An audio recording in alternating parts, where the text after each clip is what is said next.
Hello and welcome in this new tutorial about Solvace. Today we will focus on two more advanced aspects in Solvace. The first one concerns the communities of users. We will talk about how to join and participate in a community, and we will see how to create and manage a community. The second one concerns the standardization of a challenge into a best practice. We will see what it's for and concretely how it's done. Let's start with communities. A community allows to create and participate to challenges among a group of users who share a common interest. This common interest could reflect the organization of the company. For instance, it could group all the users of the production factory in Philadelphia or the logistics department, and it could also group users with the same function, for instance the quality experts or the Six Sigma black belts, or the users interested in a common topic like centrifugal pumps. As we have seen in the previous tutorial, I can access my communities from the left menu on my home page.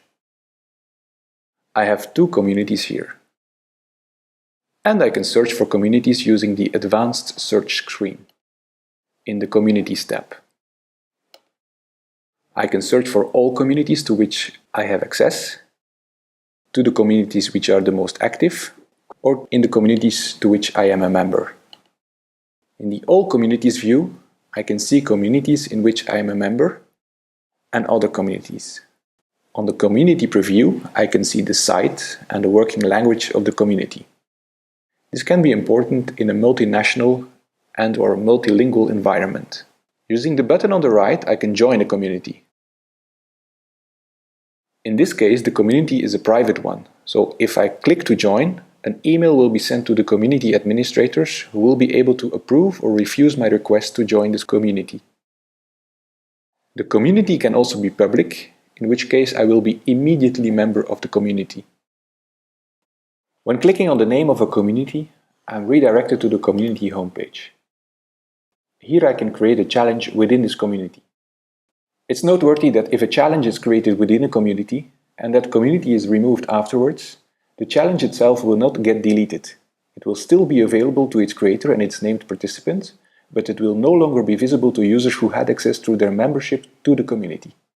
Here I find back the challenges linked with this community. These challenges may also be linked with other communities at the same time. The standards of the community, we will come back to it later. The actions of the community, this works the same way as for the actions of a user. It will open a transversal view on all actions of the community. The priorities of the community, we will come back to it later. The statistics of the community provide a view on the number of actions and challenges in this community. And finally, the members list of the community. I can immediately see who is the administrator of the community. And if I am the administrator, I will have access to certain admin functionalities. If the community is public, I can add new members by typing their name here. We will go back to our homepage and we will create a new community. For this, there are two possibilities. Either we click on the Create Community link on the left part of the homepage, or we go through the Advanced Search screen. We will use the link here. In the pop-up that appears, we will give the community a name, Black Belts, a description reserved to the members of the Black Belts team. We can then indicate the business unit, operations, and the language, English. Finally, we have to indicate if the community is private or public. Public means that anyone from the organization will be able to join the community. Private means that the join request must be approved by the administrators, and also that by default the community will not be searchable unless you tick the checkbox here to indicate that it can be included in search results. In this case, we want the community to be private, but we will allow it to appear in search results, so that other users can request to join. I confirm by clicking Submit, and I'm redirected to the members list page of the community I just created. For the moment, I'm the only member, and I'm also the administrator because I created the community. I will add a couple of other members now.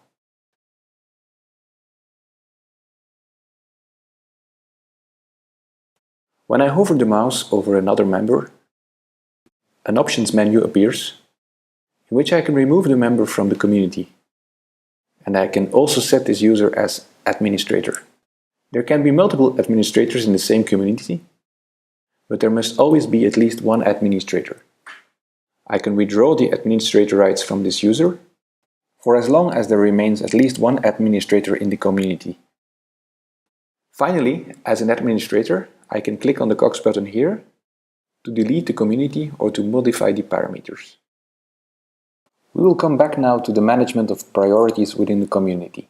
This is useful when there are a large number of challenges but only limited resources, and we want to know which challenges we want to tackle in priority.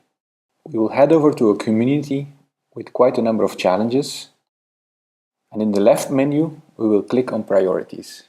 We will find back the challenges of the community divided in two sections, the unprioritized challenges and below the already prioritized challenges. For the moment there aren't any prioritized challenges. The prioritization of challenges is done along ranking criteria defined by the organization. Here we have 4 criteria: impact, feasibility, criticality, and size.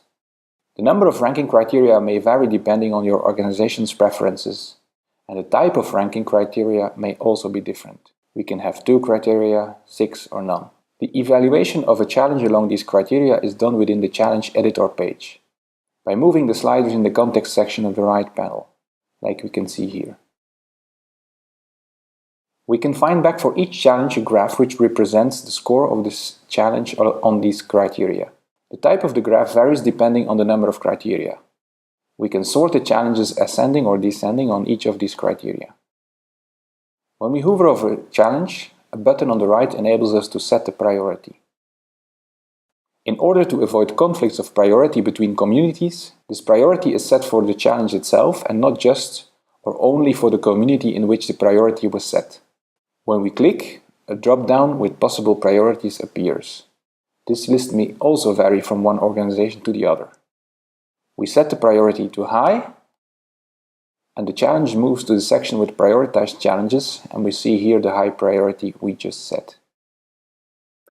We have just completed the part on managing communities within Solvace, and we're now going to focus on standardizing a challenge. For this, we're going back to the home page, and we will open the challenge here. When a challenge that's being solved is generic in the sense that the methodology that was used to solve the problem can be reused as a best practice in other parts of the organization, you can propose to include the challenge as a standard in one or more communities. A standard, concretely speaking, is a copy of your challenge that you may further edit to be as generic as possible. When a standard is published in a community, the standard will be visible on the community homepage in the standard screen, which can be accessed from the left menu. We can also search in Solvace only for standards.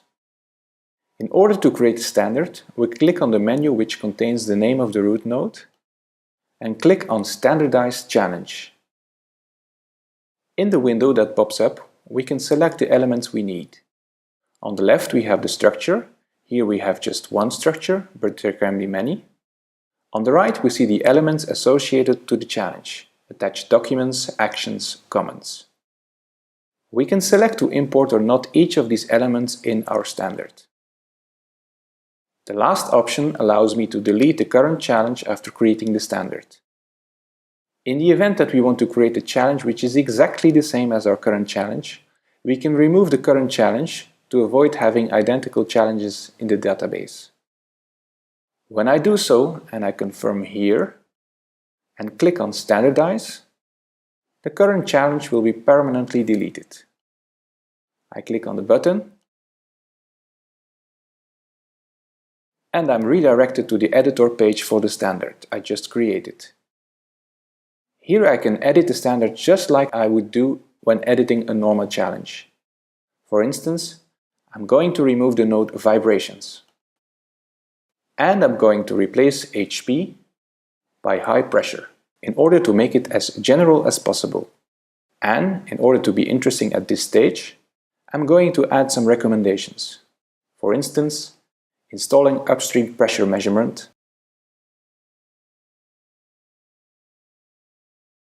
which I'm going to change to a recommendation. We can also add new documents. For instance, we can add a specific document on the cavitation for this type of turbine.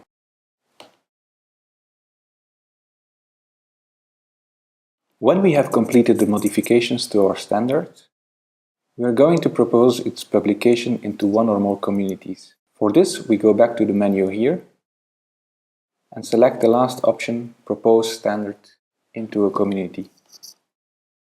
We can then select one of the communities to which we have access. And I'm going to select New Co and click Next. In the following screen, I could write a message to the administrators of this community and click Confirm to propose the standard to the community. In this case, the standard is automatically accepted because I'm an administrator of the community. In the situation where I'm not the administrator, an email will be sent to the administrators, allowing them to review the challenge and approve or refuse its publication as a standard in the community. Here, our challenge has been immediately accepted as a standard, and we're going to verify this right now in our homepage. In the activity feed, we see that a new standard has been created, with the modifications we did earlier. The standard is highlighted in a different color, and also by the badge on the right of the standard preview. A standard preview has the same functionalities as a normal challenge, and we can find it back either using the quick search or advanced search, or either by clicking on the communities in which the standard is published and selecting standards from the left menu. This concludes our tutorial about managing communities and creating standards. I hope to see you back soon for other tutorials.